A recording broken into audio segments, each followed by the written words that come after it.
This is Gerardo Del Real with Resource Stock Digest. Joining me today is the president and CEO of Magna Gold, Mr. Arturo Bonillas. Arturo, buenas tardes. How are you, sir? Buenas tardes, Gerardo. As promised, we're here after the results, and I'm very happy to talk to you again. Thank you very much for taking the time and the opportunity. As you mentioned, the last time we spoke, we promised to touch base once we had initial assays from the ongoing Phase 1 exploration program at the Mercedes property. There were two pieces from this news release that really stood out to me and that I was excited to see. The first was what I perceive as confirmation from the twinning of the historic holes, which returned, frankly, some excellent intercepts. You were very keen on articulating that you're looking for near surface oxidized ounces that in this part of Mexico are very, very economic. I gotta say, my amateur eye, it looks like you achieved that goal from surface. Hole 19-004 intercepted approximately 118.87 meters of 0.98 grams per ton gold equivalent. If you want to break that down further, that was 0.46 grams per ton gold and 42.6 grams per ton silver. True width was estimated at 59.44 meters.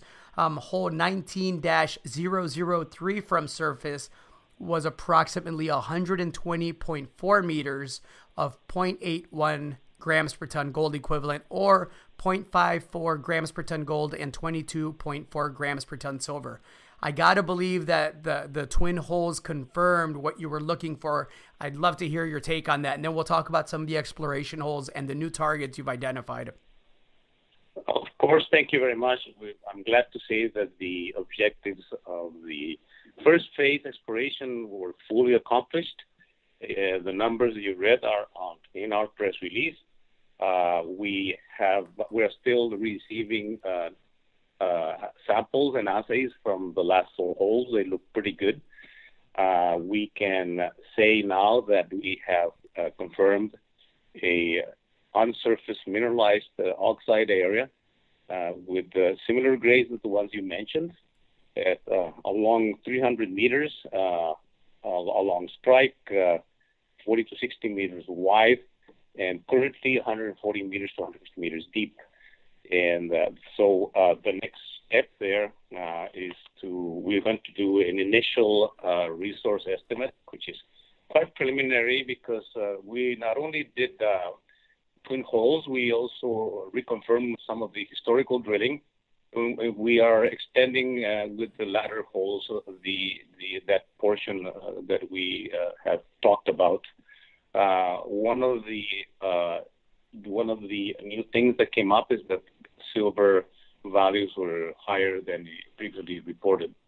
So we are currently assessing what we accomplished there to fully come up with at this stage, very preliminary a block model with certain ounces.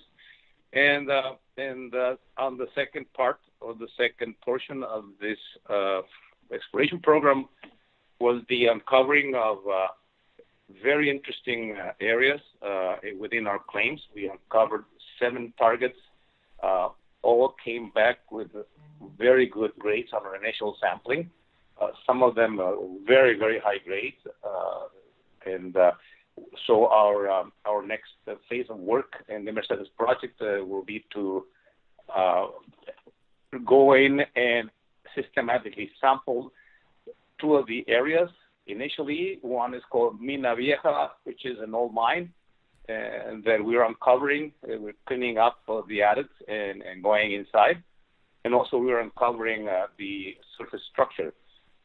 With those, the surface structure runs along 400 meters. I repeat that the Mina Vieja target is announced in our press release. And the other target is also a very interesting area that we call Salto Colorado. We have extremely high grades of copper, and we also have very, very high grades of silver. And of course, we have good reports in gold. So that's only of the first two areas that we will tackle. And so as far as Mercedes, we should have real targets by January, early in the year, additional targets for those three areas, La Mosa, Mina Vieja, and Salto Colorado. That's as far as... No, we're sorry to cut you off there, Arturo. I want to provide a little bit of context. You mentioned the high gold, silver, copper, and lead grades, specifically at Mina Vieja and at the Salto Colorado target. Just for some perspective here, everybody, the Salto Colorado channel sample was 2 meters that sampled 1.18 grams per ton gold, 389 grams per ton silver, 2.65% copper, and 3.90% lead. That's indicative of some of the higher grade, very intense systems in this part of Mexico. Arturo, can you talk about analogs? Analogs in Mexico, I think that those high grades are part of a potentially porphyry. We are still trying to determine what type of geologic phenomena we have there. We're currently finding out those very high grades in contact zones between intrusions and andesitic rocks. But we also have parallel zones that show up with similar mineralization as La Lamosa. And I can say that we have a lot of little targets, but we have put them in conjunction with others. So we put 7 targets, but we have coarse tourmaline on surface, good reports on the gold. I think this is unique, and this is unique of the Sierra Madre. There's a much bigger story here that we are really gearing up to uncover. Excellent. It sounds like you have a lot of work between now and the new year. In addition to the work at Mercedes, which is exciting enough, you are also still hot on the M&A trail, as I understand it. How are things coming along on that front? You, of course, just brought in the San Judas project recently, and I understand there's still eyeballs looking around at other things that may be attractive and appealing to you in this part of the world. Oh yes, we are advancing quite well on the M&A part of the business. We will hope to have some news. It's hard to say because it takes time, negotiations, but we hope to have some news before the end of the year, and I'm very excited about that. That provides us another platform. But while we finalize negotiations there, I'd like to talk about the other property that we announced, called the San Judas property. And that's a property that's, as I said before, located in the heart of the Sonora Orogenic Gold Belt, or otherwise known as the Mojave Sonora Mega Shear, and where there are several million ounce deposits and a lot of exploration in the past, and they're coming back again. And we are very interested in moving fast, because we know the area. We have a lot of experience in that specific area with previous mines we operated there, and we were finally able to get a hold and sign an LOI, which is binding, and we'll be executing an option agreement soon. Also, then we would like to have, and we will have, drill targets also for that area. So we'll be quite busy.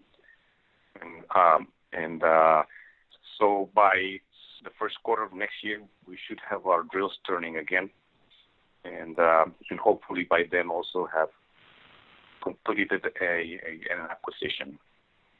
Now, San Judas is interesting to me because although it's an early stage exploration project, as you mentioned, you have a lot of experience with these types of projects. And I noticed in the news release that you mentioned the structures are very similar in age to La Herradura and the San Francisco gold mines, which are nearby. Can you speak to that a little bit? Because that's an important fact. And I gotta think an important factor in why you brought the project in. Yes. We are in an area which is, I'll speak a little bit technically here, laramide metallogenic events, which deposited high-level meso and epithermal systems. And what I like about it is that it comes in all rock types, including the Precambrian gneisses and sediments that we produced. We extracted at the San Francisco mine, previous Guinness Gold, and the same assemblages of the Jurassic and Cretaceous deposits. So we were, these deposits include the bulk low-grade tonnages, 0.6 to 1 gram gold, amenable to heap leaching, but they also contain high-grade shoots similar to the one that we found in the nearby San Francisco mine. So there's a lot of similarities, and also many companies have tried to get it. Many companies have visited it, and we have now copies of all the reports that those companies produced, given to us by the owner. So I think it will move fast. I think that we will be able to set up a very good drill targets, as I said, by the first quarter of next year. And that's what we're doing. We're busy.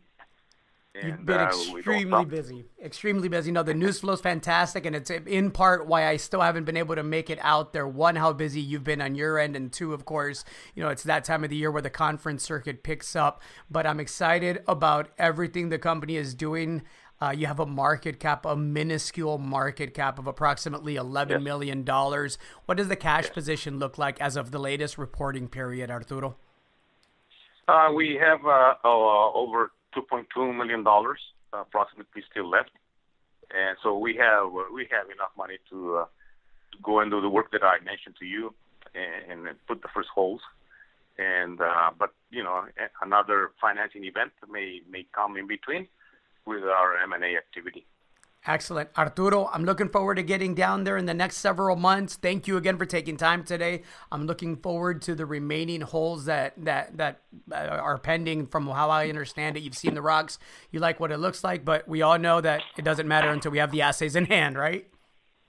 Yes, and the initial assay for the first two holes came back on gold, and it looked very good. But we have to wait for all of the elements that we request, and we should be putting out another corporate update to this come and announce the work programs that we have upcoming. Excellent. Arturo, un placer como siempre. It's a pleasure as always, sir. Thank you very much, Gerardo.